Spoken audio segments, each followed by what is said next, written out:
Okay. So this right here is the formula that we're going to use when we are computing confidence intervals when the population standard deviation is unknown. Let's go back to this document. This is confidence intervals.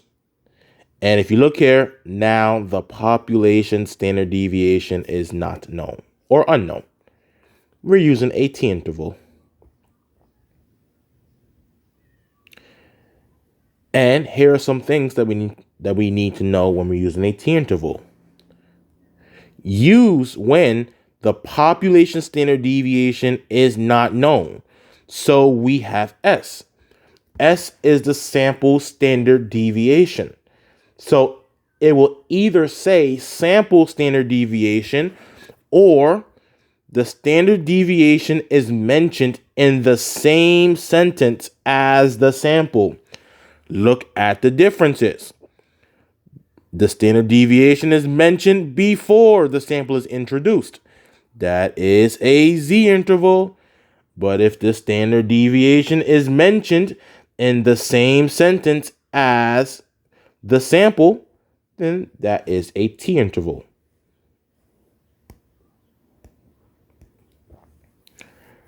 Let's look at number 8.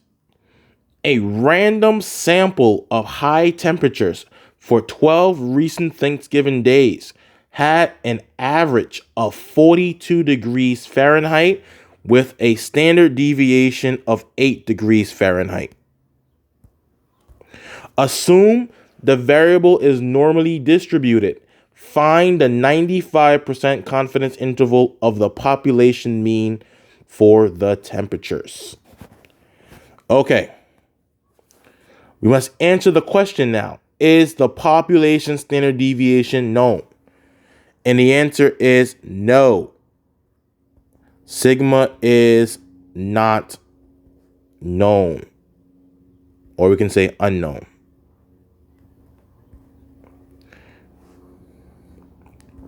Sigma is unknown. I want to use that.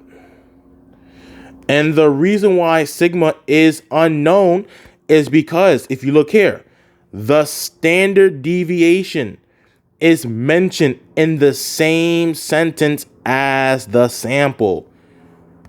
A sample of 12 Thanksgiving days had a sample average or a sample mean of 42 days with a sample standard deviation of 8 degrees. This here is a sample standard deviation. And when we have S, that is a t-interval because sigma is unknown. So the mean is 42 degrees. S is 8. We're looking at a sample of 12 Thanksgiving days. Because this is a t-interval, to find the t critical value, we first must find the degrees of freedom, which is the sample size of 12 minus 1, and that equals to 11. And we're looking for 95% confidence. So let's clear this out the way. Degrees of freedom is 11. We want 95% confidence. And that critical value, come on, Eric, write this better, is going to be 2.201.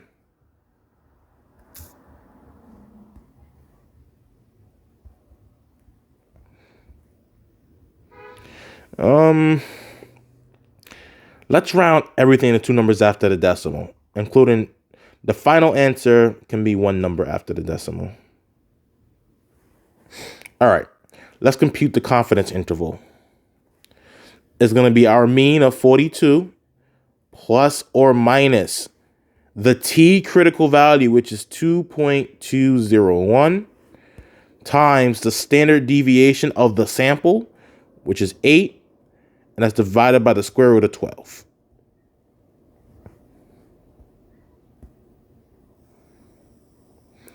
So let's do 8 divided by square root of 12.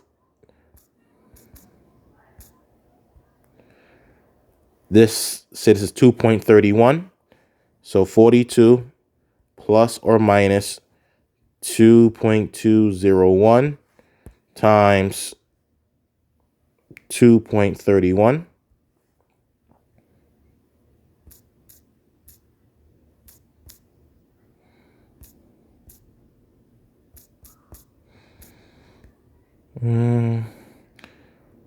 We'll take 5.08. So 42 plus or minus 5.08.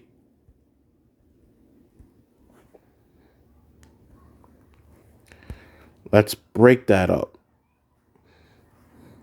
So that's going to be 42 minus 5.08. 42 plus 5.08. When we do the math, this is going to be 36.92. And we do it here, that's going to be 47.08. Let's round the final answer to one number after the decimal. So this would be 36.9 degrees Fahrenheit to 47.1 degrees Fahrenheit.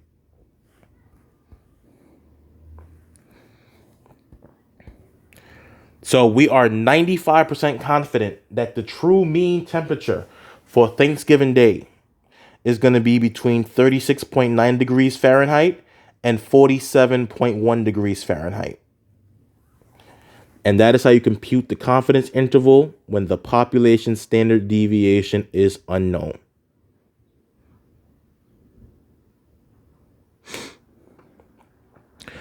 Number 9.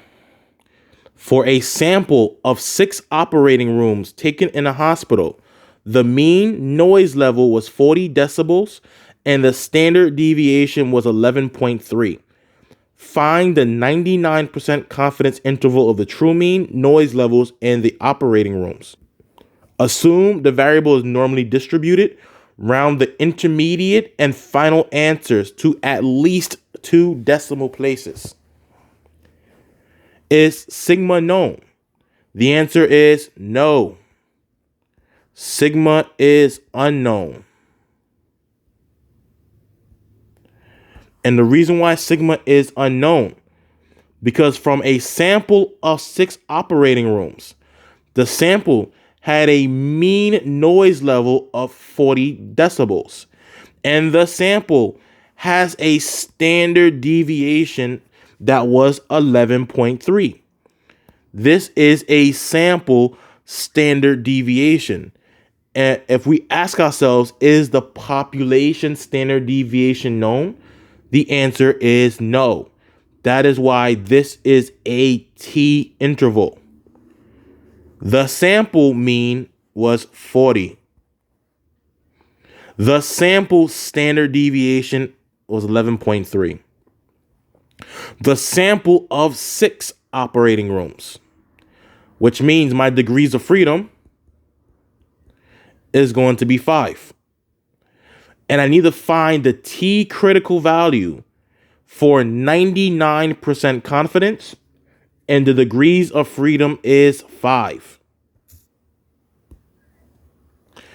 So 99% confidence, different colors, put it in red. Degrees of freedom is 5. And that critical value is 4.032.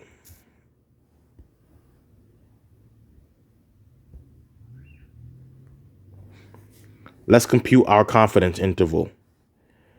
That is going to be 40 plus or minus 4.032 times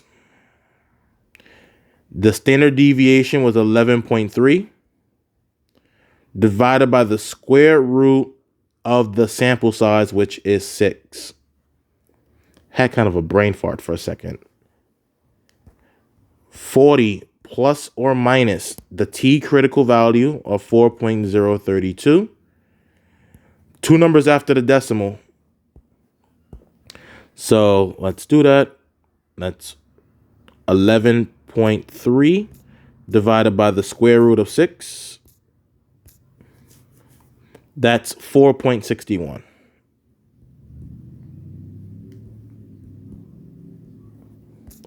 Okay, let's multiply.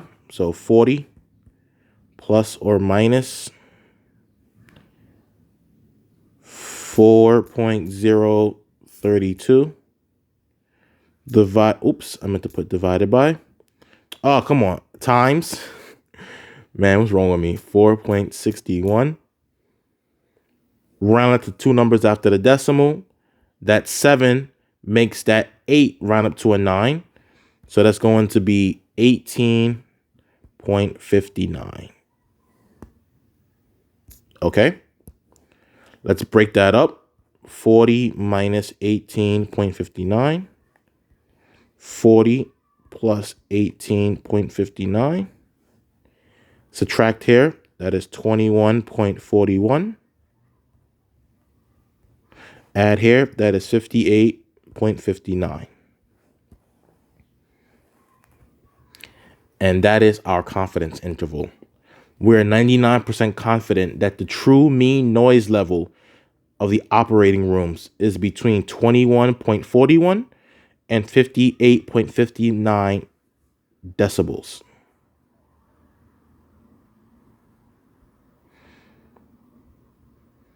All right, guys, we have one more part left to confidence intervals, and then we'll be done.